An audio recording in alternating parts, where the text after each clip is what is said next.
best habits aren't about doing something every day. They're about having a plan that works in real life. A little structure, a little flexibility, and a simple approach to stay on track without getting lost in the bazillion daily decisions. That's what I call the rule of 2. We experience 1,000 waking minutes on average every day. How are you spending yours? I'm Dr. Wendy Bazilian, and you're listening to 1,000 Waking Minutes. I can't wait to connect with you here with practical ways to eat well, move daily, and be healthy, to optimize every waking minute you live for a happier, healthier life. Thank you for sharing some of your waking minutes with me today. Let's get started. I'm saying yes to better days, yes. I'm on my way, yes. It's gonna be okay, yeah.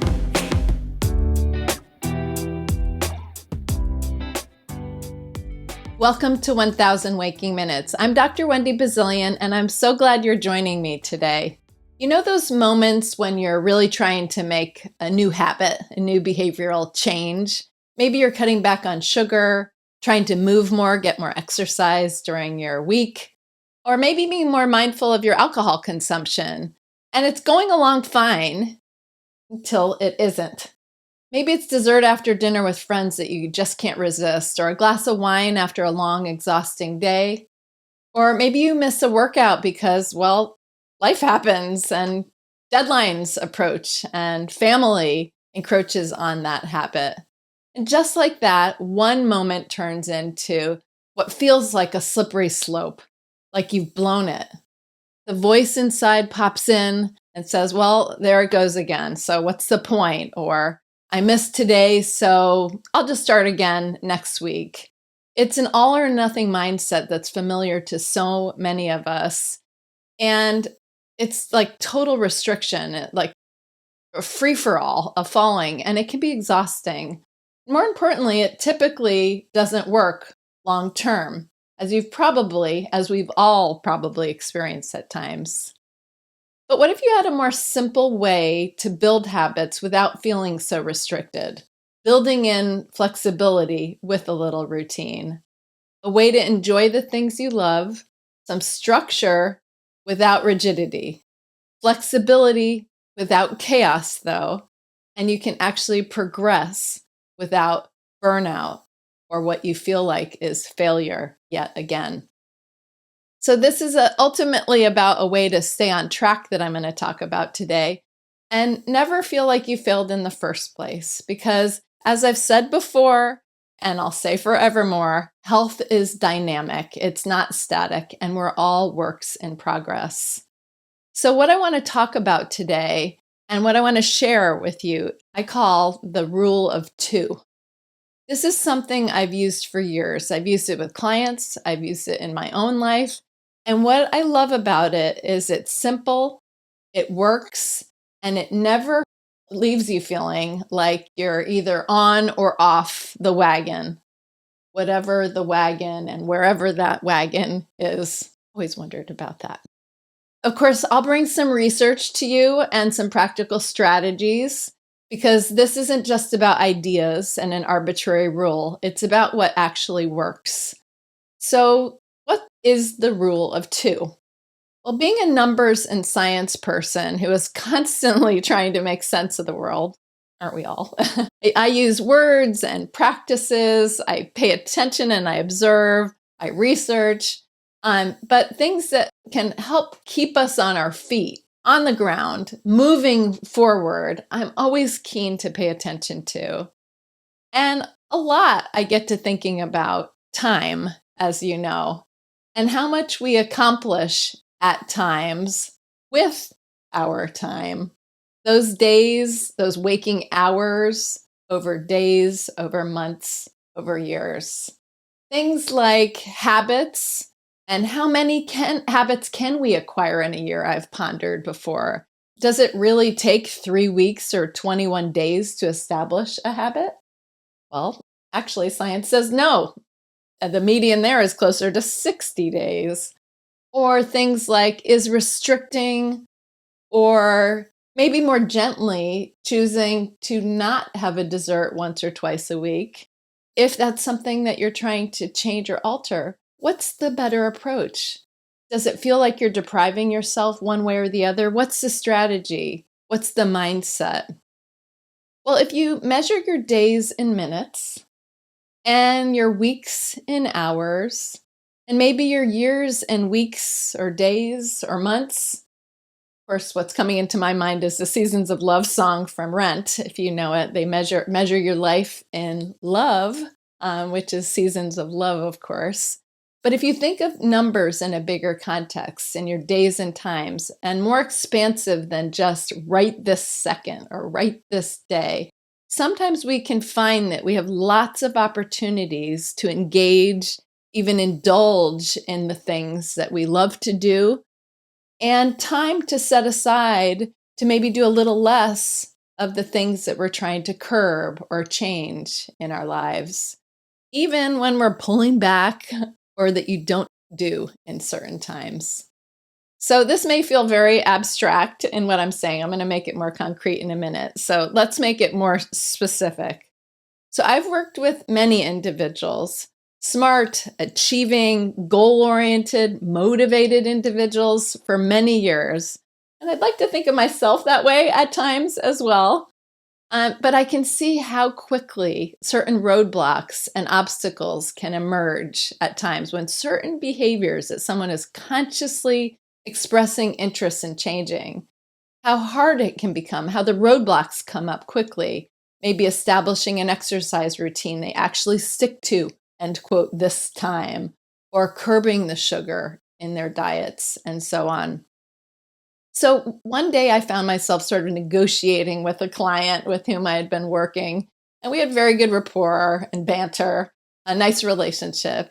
And he was sort of teasing back and forth, how full restriction actually works. And then, well, until it didn't, that it definitely worked, but then it didn't. And then it became a free-for-all again, he would say. So he was sort of arguing a case for just give me the plan and I'll do it. And at the same breath saying, I won't like it, but I'll do it. And I'm not saying that I'll do it forever. And I just was so perplexed. I got to thinking that that's just not the way to go. And as I've said many times, I'm not the tough love type of person in the first place, personally or professionally. So you'll just get love and a million, or dare I say a bazillion, attempts at figuring out what will work for you.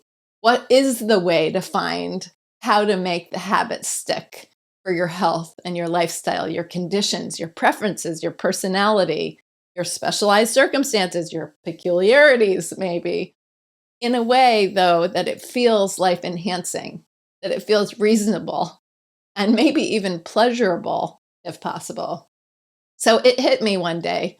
Could we adopt a practice, something different, one day a week? I started let's think of one day. Let's think of our day as a series of minutes. Is it too much to ask in a 7-day period to curb something one day or to add something one day?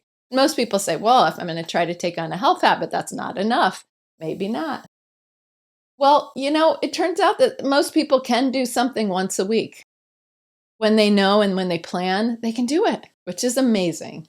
We feel we have enough control to actively plan in the one. But how about twice? So I started to revisit. Well, yes, but, the but here is planning is one thing for one day a week, but what about spontaneous moments? All of a sudden, I see certain challenges arise with the second day creeping in, and then dare I suggest a third, which I won't. I don't know what I'll feel like that day. What if my schedule changes? What if I have a hard day? What if a surprise visitor comes? What if it's a celebration? What if? There's so many what ifs that we react to in our busy, active lives where we have lots of choices. But there was something to practicing 2 times that required and showed me that 2 was possible. Because every day we show up, every day I'd like to see elements of eat well and move daily and be healthy. But when you're working on something very specific, like cutting back or adding in a behavior, 2 was a number that I could work with. And I tried it on a lot of people, and it often worked. Because 2 times in a week is just shy of a third of the time, a third of your 7 days. It's not half, it's not more than half, it's just shy of a third. And 2 in a week translates to an opportunity to have 104 of something in a year. If you think 52 weeks times 2, 104. 104 days of practice, of regular, routine, consistent practice, if you chose to expand whatever habit you're trying to form to that duration. That's relevant. So what is this rule of 2, and why does it work? Well, the rule of 2 is a simple framework, and it helps you create structure without feeling stuck. It works in 2 ways, conveniently, depending on whether you're trying to limit something or build something in. 2 days in a week and not 2 days in a row. This is practical and not about restriction. It's not about getting it perfect even every week, but making it easier than you thought. It's about planning one and having one that's spontaneous, which we'll get to. And it's practical. Think of it like bumpers in the bowling lane. You know, the ones we pop up for kids so that you don't land in the gutter? It turns out that symbolically, those types of bumpers can help us adults too while we're acquiring new habits. The goal isn't to bowl a perfect game every time, but it is to keep yourself out of the gutter, right? So the rule of 2 keeps you moving forward without veering into the all or nothing thinking, the gutter. I like to think of that. And so I started realizing that this could work with a variety of practices that we often try to do or undo in our lives, because it helps keep you from getting stuck in extremes. It can give you a system that's flexible but also has some structure. And it can work with habits that can actually help them stick over time because it's the practice engagement, but not through willpower, but through consistency. As an example, let me first apply the rule of 2 for things you want to limit, but not eliminate.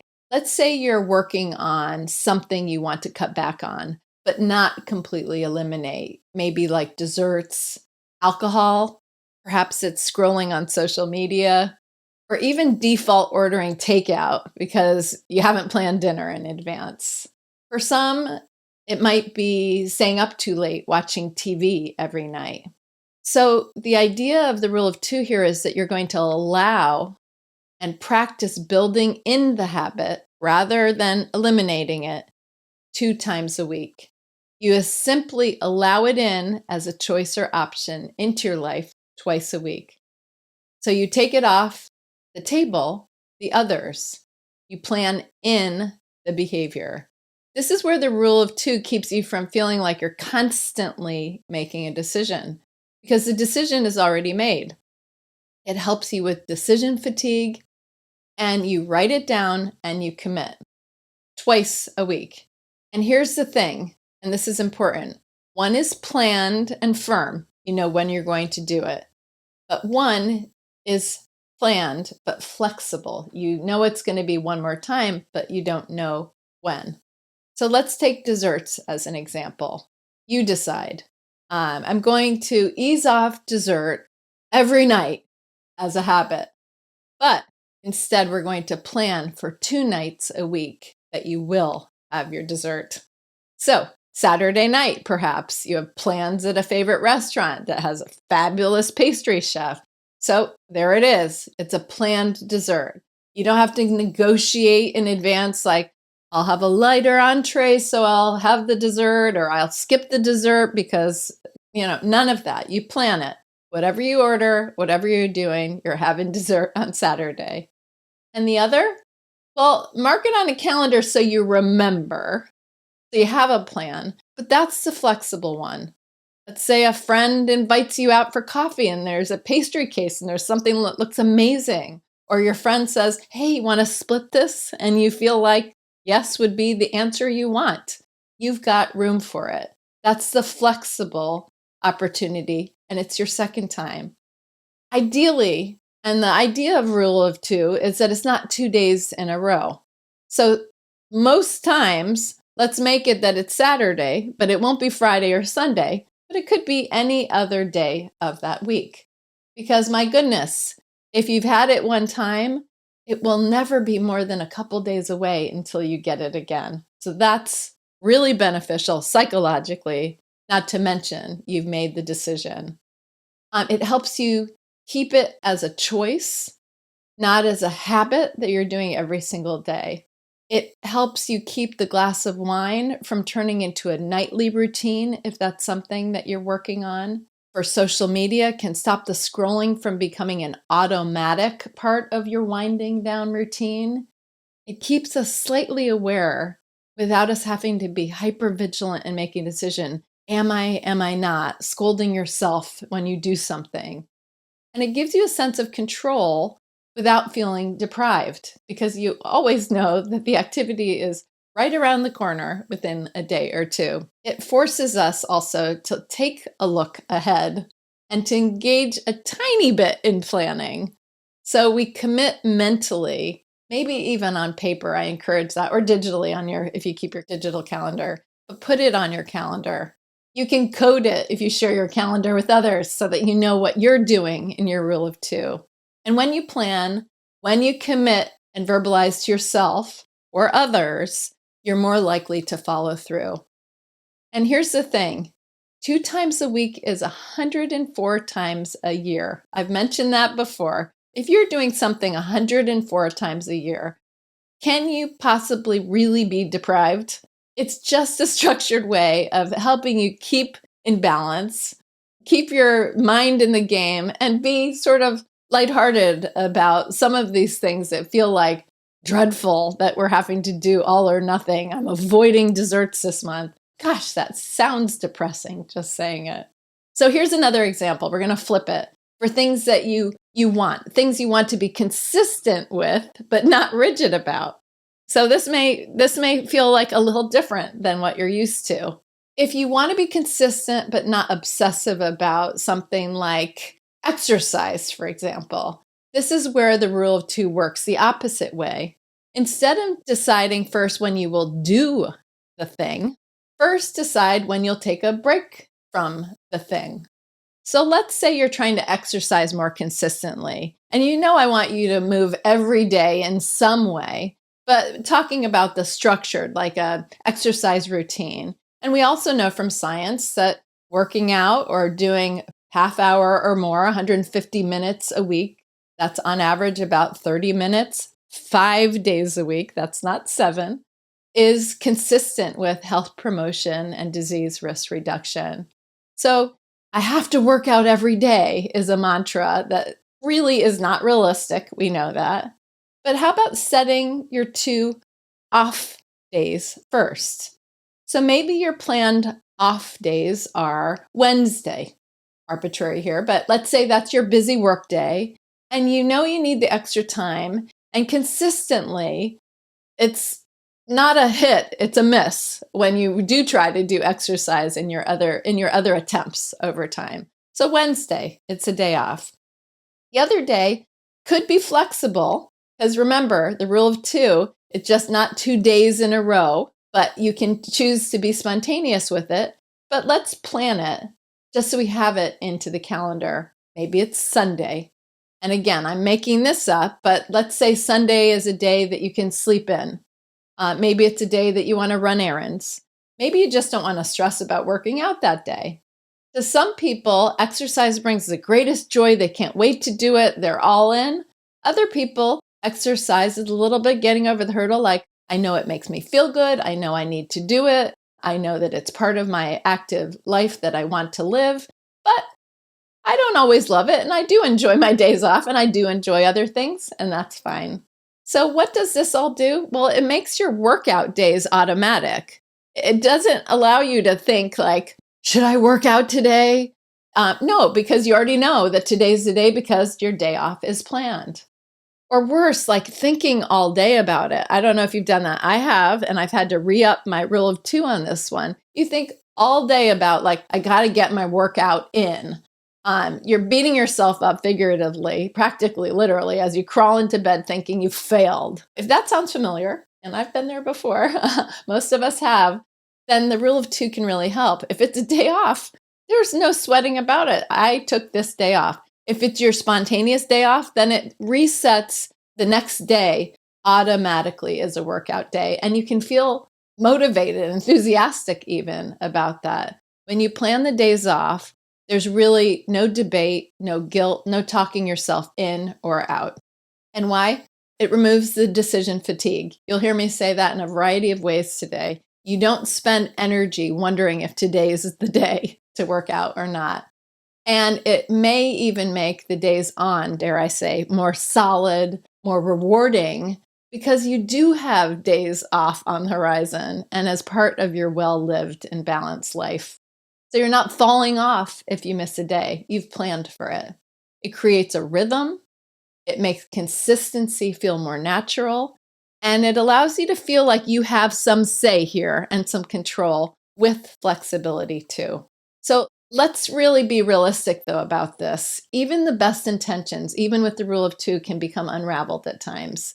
And that's a fact of life. But by having the rule, you have some guidelines. And it's not so extreme that you can't adjust. You can still be on track and successful and making progress, even if your plan upended. 7 days in a week allows for more than one example of removing or fitting in something 2 times. So to recap this little bit, and then I'm going to share some research with you, why this works. Well, numbers don't lie here. 2. I love a good reality check. If you limit something to twice a week, it's 104 times in a year. That's plenty of opportunity and hardly deprivation. If you commit to something and just take 2 days off a year, for example, exercise, that's 260 active days a year. That's consistency without burnout, and that's remarkable. So it's enough to see progress, it's enough to keep momentum, and enough to make things feel like a choice and not a chore. So that's really the heart of it. The rule of 2 isn't about being perfect. It's about having enough structure to keep you moving forward without feeling stuck. All right, so let's get into some of the research behind why the rule of 2 actually works. Because it isn't just about making a rule and hoping that it sticks. It's about understanding how we as humans build habits, make decisions, and create sustainable change. And there are 3 really important benefits, or the ROIs, the returns on investment, to know about here. Benefit number 1, habits stick when they're structured, but not rigid. A study published in the British Journal of Health Psychology a couple years ago examined how different cues influence habit formation, particularly in everyday nutrition behaviors. So participants were assigned to plan their new habit around either a routine-based cue, like a regular activity, think breakfast, or a time-based cue, like a specific time of day. And the findings showed that consistency is more lasting than frequency. It took participants a median of 59 days to reach peak, what they called automaticity. I tried to get that word for you for today to commit that to memory. Automaticity in their new habits, emphasizing, and that making the habits automatic is what I mean to say with that super intellectual word out of the science, emphasizing that habits form over time with consistent practice. That shouldn't be a surprise to you, but it's good when science shows it. But not necessarily just daily repetition, the consistency. So habits don't have to happen every single day to stick, but they do need to be consistent enough that they start to feel automatic. So think about something you do regularly. Maybe it's making coffee in the morning or going for a walk after dinner. Maybe it's checking your phone when you wake up. You didn't decide one day, I will now do this every single day for the rest of my life. No, it just became part of your rhythm because you did it often enough that your brain started to expect it. And the other piece of this research was about what's called flexible anchoring. And I've talked about this before. It's about linking or aligning behaviors with already existing routines or timing. So both routine-based and time-based cues were effective in this research, suggesting that linking new behaviors with existing routines or specific times can help forward or facilitate the habit formation without the need of a rigid routine. So they found that linking the behavior to a routine-based cue like breakfast or after lunch, or a time like 9 a.m. each day, led to stronger and more automatic habit formation. So this study underscored that habits don't require daily execution to be ingrained. Rather, they benefit from consistent and a flexible structure. And this is consistent and supports the rule of two idea because we can limit behaviors but have reasonable access to them. They don't have to be all or nothing. For actions like consuming desserts, or alcohol, if you don't have alcohol disease or struggle with addiction, of course, for allowing yourself, indulging or participating, I should say better, twice a week, one planned and one flexible, those two occasions. It provides both structure without complete restriction. It reduces the feelings of guilt, but it gives you a plan to act on. And it also helps by actually helping you practice and build the habit in. Because when you take it all away, you're not actually practicing. So there's no surprise that all or nothing becomes nothing or all again. So for activities like exercise or meal prep, scheduling days off, those 2 days off, can require and ensures that you regularly engage without the pressure of daily commitment. And it makes a habit something that you can grow and attain and become sustainable with. So the key from this to remember is that predictability coupled with flexibility fosters the sustainable habit formation. And by implementing the rule of two, you create a balanced framework to support your long-term behavior change, shall we say, without the rigidity. So predictability and consistency without rigidity. Benefit number two, too many decisions just wear you down. I can't even say the word decision, too many decisions, because there are so many. We make micro decisions constantly every single day. So this is something that drains our energy faster than any long work day, I think, and it's decision fatigue. You know the feeling when you've spent your day making choices, what to wear, what to eat, how to respond to emails, when to have that meeting, when to make the calendar plan, what's for dinner. And by the time dinner rolls around, you just can't even make another decision, it feels like. You either order takeout, maybe you skip your workout on top of it, or you just go on autopilot on what you've done, whatever's easiest at the moment as you sort of scroll. I call it scrolling, but you open the refrigerator and just scroll up and down like what's in there. This is decision fatigue, and it's very real. A 2023 study published in the Proceedings of the National Academy of Sciences found that when people exert prolonged self-control, when they're constantly weighing choices and resisting impulses, their brain actually starts to slow down. You can feel it. It's almost like sleep deprivation is how it shows up. The part of the brain responsible for decision-making, the prefrontal cortex, shifts into a state where it's less efficient at making thoughtful choices. And what happens when this happens? People become more irritable, become less cooperative, and more likely to make impulse decisions. And these are decisions that they might not have made if they weren't so mentally exhausted. So one media report about this study made the connection to everyday life, and I sort of liked how it went, so I'm going to share it with you. How about after a long decision heavy day, that we would be more likely to snap at someone, to skip a workout, or grab whatever is easiest to eat. Not because we want to, but because our mental energy is just tapped out. So has this ever been you? As a self-employed and driven working mom, I have to say it has been me before. I can certainly relate to this. So how does the rule of two pertain here? Well, it can help immediately because it removes some of the extra decisions about some of the very important things in our life, like health and our health habits that we want to work on, that we know will foster feeling good in so many ways. It literally removes the mental gymnastics of shouldn't I, instead of constantly debating whether you will have the dessert tonight, what you're going to do, whether you're going to have a glass of wine. You decide in advance, 2 times per week, 1 planned and 1 flexible. That way, when the moment comes, the decision is already made.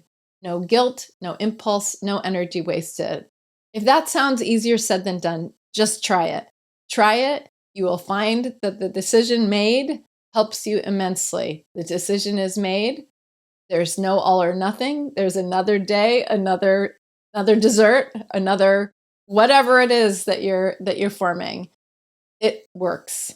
This makes a real difference. And it may be additive when you learn how to reduce some of that decision fatigue through this method. So back to the study here, it showed that people who pre-planned decisions, they avoided some of the mental burnout that led to impulsive choices. So when we create structure around habits like the rule of two, we actually make it easier for ourselves to stick with those over time. When you have a structure in place, all you have to do is follow it. And the third and the final benefit I'll share with you today is about simple rituals, like applying the rule of two, that make self-control easier. Yikes, self-control. Can we even talk about that? Now, this is something that many of us often think of as a real challenge, the challenge of self-control. We tend to assume that people who stick with their habits, who don't overdo on desserts or consistently get in their exercise, they just have more willpower, right? And don't get me started about willpower, topic for another day. And who is Will anyway? And Will wants his power back. That said, I walked down the path. But research shows that having willpower isn't really the case at all. A 2018 study published in the Journal of Personality and Social Psychology looked at how rituals, those small repetitive behaviors that we do, they actually enhance self-discipline and make it easier to stick with our goals. So researchers conducted 6 experiments, and they found that when people engaged in simple, structured rituals, they were better able to resist temptations and follow through on their intentions, whether that was eating less or staying focused or making healthier choices. One of the experiments had participants have like a pre-eating ritual that they would perform for 5 days. Something as simple as like taking a deep breath or cutting food in a simple way or pausing before taking a bite. And when compared to the group that didn't have the ritual, those who did consumed fewer calories and reported feeling more in control of their choices. Just from something like taking a breath. Think of that.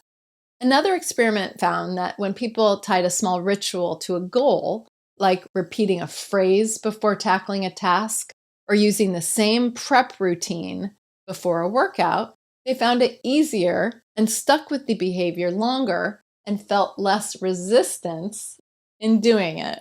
In fact, small rituals improve focus and persistence. So why does this matter with the rule of two? Because the rule of two itself is a ritual. It's a simple, repeatable framework that guides your choices.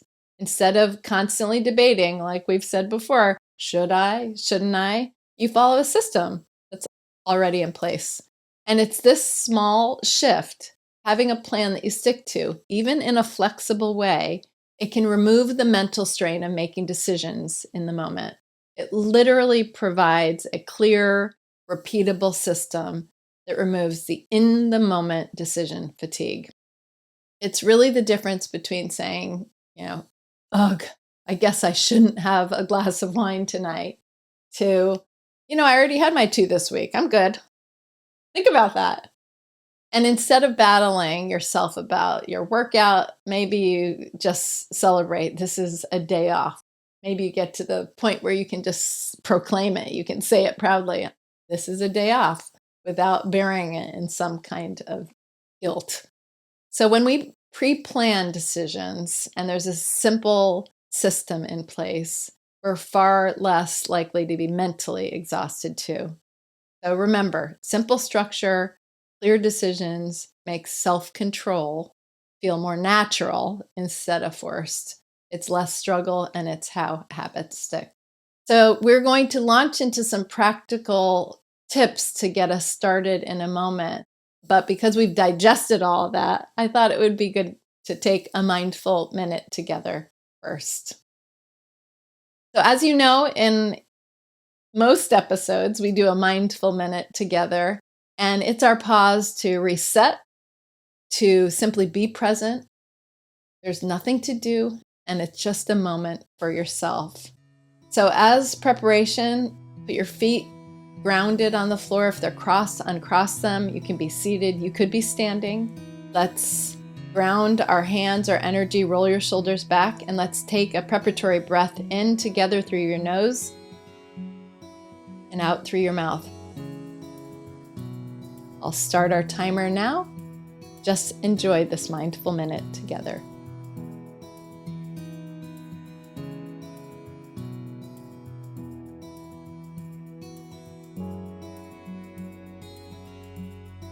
As you're breathing easy, think about something you've been working on.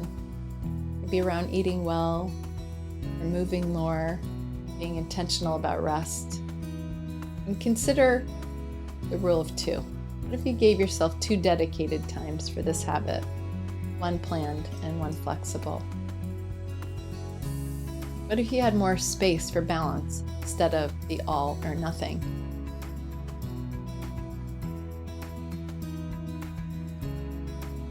As you breathe, recognize you don't have to have all the answers. Just noticing this thought is enough. Let it sit. And imagine how you might feel after you try this, the rule of 2, with something that you're trying to work on. 1 more deep breath in and out. And that's it. Just a moment to pause and reset. I hope you gave some time to yourself, either just to let your mind wander, or maybe consider the rule of 2 in your life. And you can come back to mindful minutes on your own anytime. It only takes a minute. Thank you for sharing that mindful minute with me today. All right, let's talk about how to actually use the rule of 2 in your life. Because an idea is just that, an idea, until you apply it. And this one is designed to be simple, flexible, and something you can stick with and try. Think of it like training wheels on a bike or those bumpers, again, remember, in the bowling alley. The goal isn't to ride with them forever, but they give you enough structure and you can put them into place as you acquire new habits over time. And there's no reason you can't do them for as long as you wish, but they keep you steady until the habit becomes second nature. So here's how to get rolling, so to speak, with the rule of 2. Number 1, step 1, let's say, pick 1 habit and apply the rule of 2. That may seem obvious, but pick 1. If you're trying to limit something like the desserts, like sugar, like social media, like alcohol, or if you're trying to build something, add something in, like meal prep or reading before bed. I didn't mention that yet today. Or exercise in a fashion and a routine that you're looking to do. Start with just 1 thing. No need to overhaul your whole life overnight.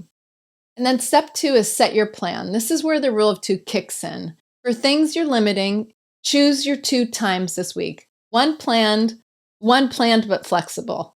So maybe your planned dessert, like we talked about before, it's Saturday night, or maybe it's Sunday dinner with family. And then you're flexible for the one that can be a spontaneous moment when you're so moved. Or maybe you plan to have a drink on Friday night at the end of a long work week. And then one's flexible in case something fun comes up, a friend comes in town, you're out on a business dinner where it's sort of expected.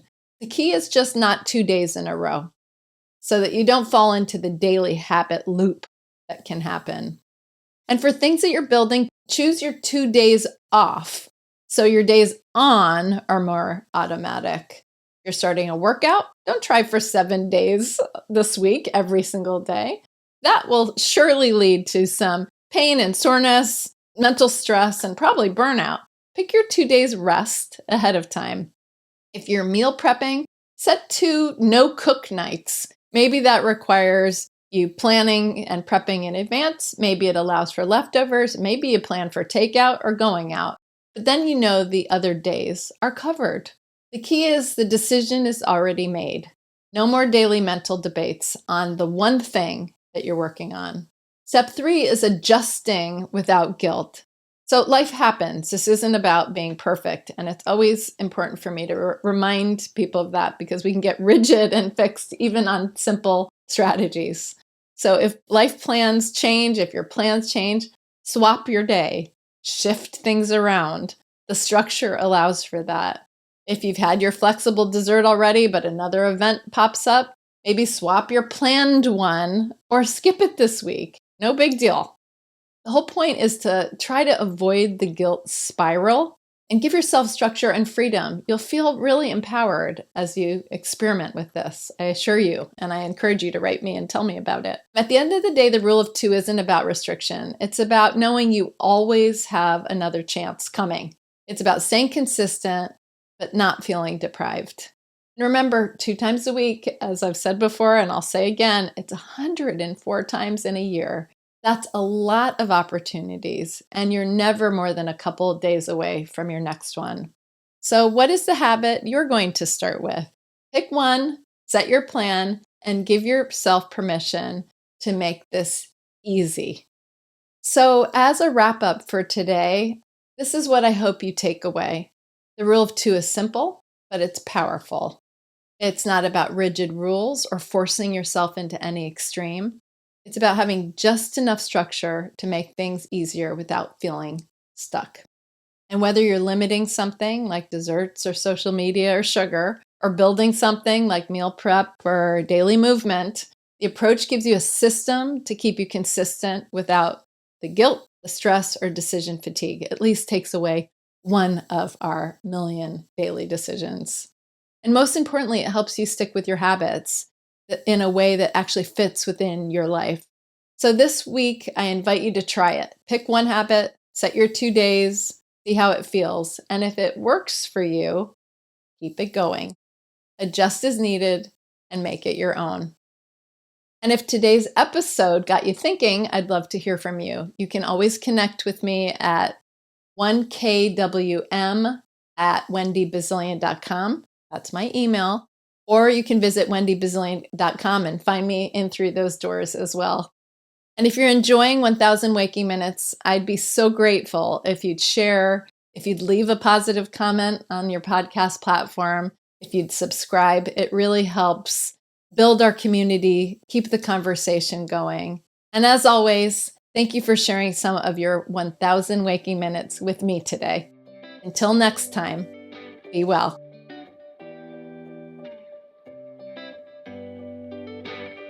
Thank you for tuning in to 1000 Waking Minutes. A huge thank you to our amazing collaborators, including our production and marketing teams, and Gabriela Escalante in particular. To the ultra-talented Beza for my theme music, my lifelong friend and artist, Pearl Price Photography and Design, to Danielle Ballantyne, Jen Nguyen, Joanna Powell, and of course my family, and everyone working tirelessly behind the scenes. And to you, our valued listeners, I so appreciate your support. If you enjoyed today's episode, please consider leaving a comment, writing a review, and giving 1000 Waking Minutes, that's us, a 5-star rating. And please hit subscribe on Apple Podcasts, Spotify, or wherever you enjoy your podcasts. Please follow and stay connected at wendybazilian.com. And don't forget to share with your friends. Your support helps us grow and bring you more great content. Until next time, find some simple opportunities to optimize those 1000 waking minutes each day.